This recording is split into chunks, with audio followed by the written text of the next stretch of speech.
नमस्कार दोस्तों, स्वागत है आपका मेरे YouTube चैनल अल्डार स्टडी पर। मैं डी आर वाकर साइंस के बहुत ही अच्छे आसान भाषा में सरल ट्रिकों में आपके लिए कॉन्सेप्ट के वीडियोस लेकर आऊँगा। पहले तो मैं सभी दोस्तों को और विद्यार्थियों को बहुत बहुत धन्यवाद कि मात्र एक दिन में कल स्टार्ट किया था और आज तक 1000 सब्सक्राइब आपने किए और मेरे एक डेमो वीडियो को बहुत सारा आपने प्यार दिया। अब मैं अपने चैनल पे आपको साइंस के कंपटीशन साइंस के रीट पटवार, आपके एलडीसी, आर्मी, नेवी, एयरफोर्स जितने भी कंपटीशन एग्ज़ाम में जो क्वेश्चन आते हैं उनका एक चालाकी के साथ स्टडी के रूप में आपको मैं ट्रिकों के साथ कॉन्सेप्ट लेकर आऊँगा। तो प्लीज़ मेरे वीडियो को लाइक कीजिएगा, चैनल को सब्सक्राइब कीजिएगा और जितने भी आपके साथी विद्यार्थी तैयारी कर रहे हैं कंपटीशन की उन तक शेयर जरूर कीजिएगा। आज हम शुरुआत करते हैं जो हर कंपटीशन एग्जाम में वहाँ से क्वेश्चन आता है और वो एक चैप्टर है, काफ़ी बड़ा है, एक यूनिट के रूप में है जिसे हम कहते हैं प्रकाशिकी। बात करें हम प्रकाशिकी, देखो प्रकाशिकी क्या होती है। भौतिकी की एक शाखा होती है जिसमें प्रकाश संबंधी घटनाओं का अध्ययन किया जाता है, इसे ऑप्टिक्स कहते हैं। और ऑप्टिक्स जो प्रकाशिकी होती है इसमें हम पढ़ेंगे प्रकाश की अवधारणा के बारे में, कुछ इसके कॉन्सेप्ट, प्रकाश की गति और प्रकाश संबंधी घटनाएं जो भी हमारे सिलेबस में हैं, और फिर आपके लेंस, दर्पण और लास्ट का चैप्टर होता है मानव नेत्र। आप किसी भी कंपटीशन एग्जाम में क्वेश्चन देख लीजिए, आपको 1 या 2 क्वेश्चन इस चैप्टर से मिलेंगे। हाँ, ये हो सकता है कि क्वेश्चन का जो लेवल है वो थोड़ा ऊपर नीचे हो सकता है, मगर यहाँ से क्वेश्चन आपको सबसे ज़्यादा पूछ जाते हैं। अब जो समस्या आती है ना, आर्ट्स के विद्यार्थी होते हैं जो तैयारी करते हैं आर्मी की या किसी भी मान लो चीज़ों की, तो उन्हें सबसे ज़्यादा दिक्कत आती है। तो अपने को 1% भी डरना नहीं है, हमें ट्रिकों से पढ़ना है, समझना है, क्योंकि रटते तो हम आज तक 12th तक आए हैं, वही चीज़ें हम यहाँ पढ़ाएंगे आपको, मगर हमें कोई चीज़ समझनी है और जितना हम ज़्यादा समझेंगे उतना ही हम अच्छी तरीके से उसको कर पाएंगे। तो बात करते हैं हम सबसे पहले प्रकाश की। प्रकाश, लाइट। पहला पॉइंट, प्रकाश क्या होता है? तो याद रखना, प्रकाश जो होता है वो एक ऊर्जा का रूप। आपकी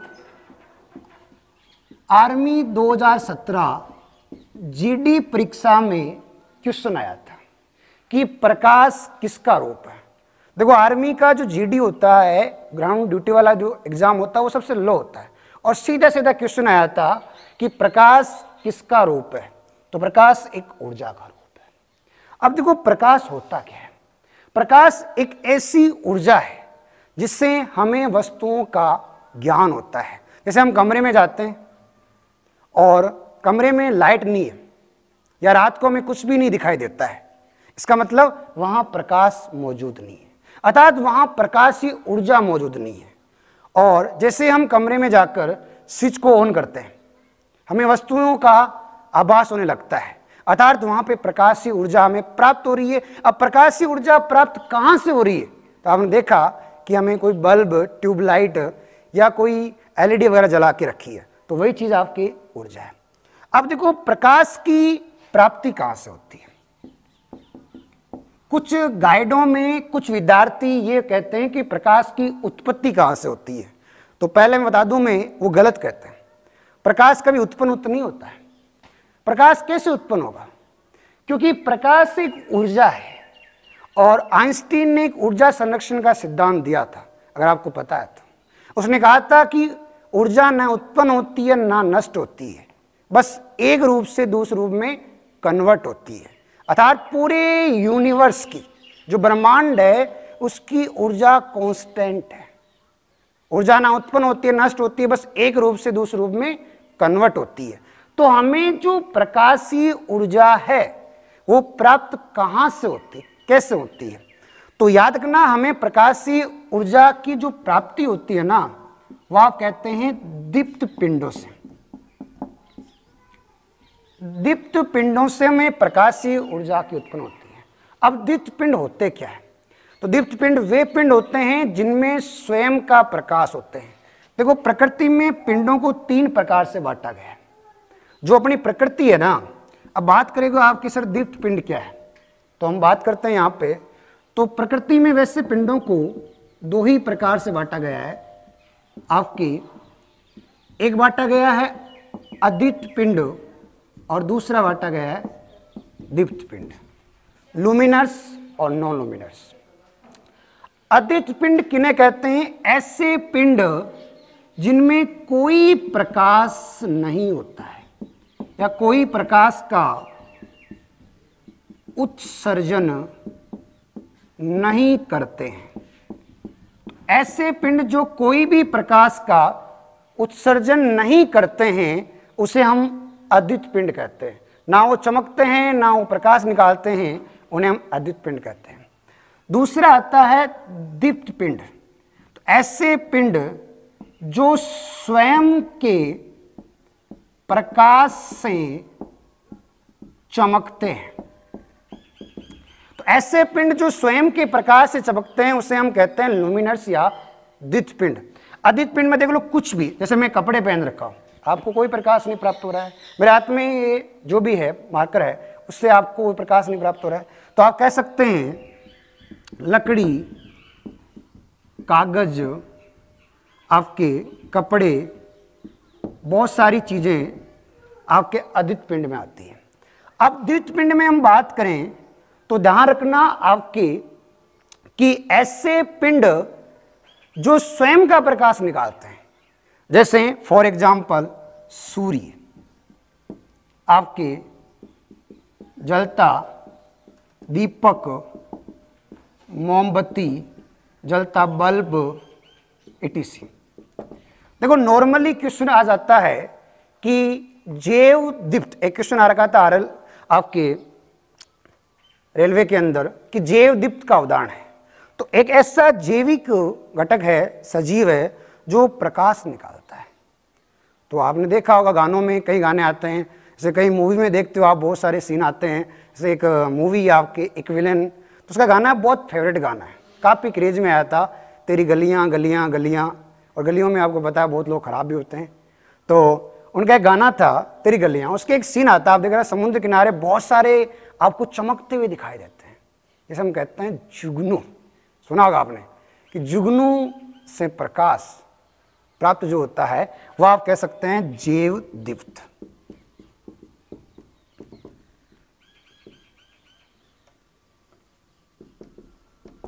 अब देखो, मेरा जो यहां है थोड़ा इंपॉर्टेंट है कि सबसे बड़ा,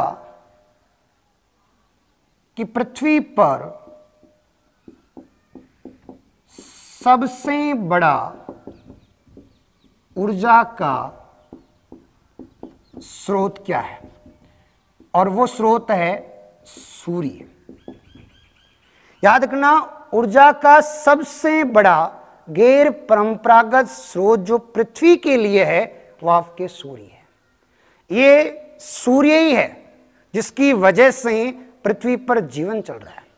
जस्ट इमेजिन दैट, सोचिए अगर सूर्य का प्रकाश पृथ्वी तक नहीं पहुंचे तो क्या जीवन संभव है?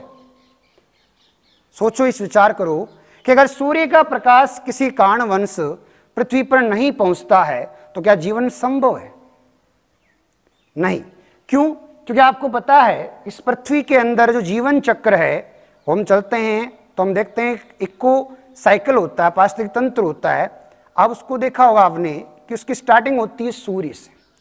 इस प्रकृति के अंदर जो आपकी क्रियात्मक घटक है, ऊर्जा घटक है, वो सूर्य है। अगर सूर्य का प्रकाश नहीं आएगा तो पृथ्वी पर प्रकाश संश्लेषण की क्रिया नहीं होगी, और जब वो क्रिया नहीं होगी तो पेड़ पौधे अपना भोजन नहीं बना पाएंगे, और जब आपके उत्पादक ही नहीं रहेंगे तो उपभोक्ता किसको खाएंगे?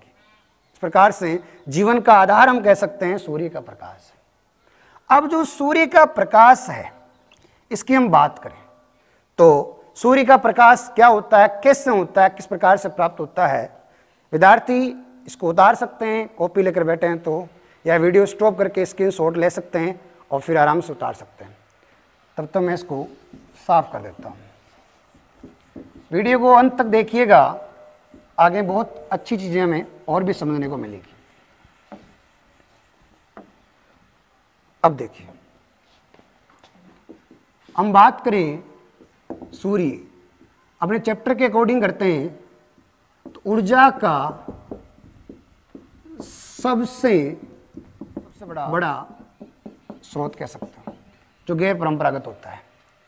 याद रखना, सूर्य में जो अपार ऊर्जा है, यहां क्वेश्चन आता है कि सूर्य क्या है। कोई आपको कहता है ना मैं दिन में तारा दिखा दूंगा, तो आप सोचते हैं यार तो पीठ पीठ देगा, दिन में तारा दिखा देगा।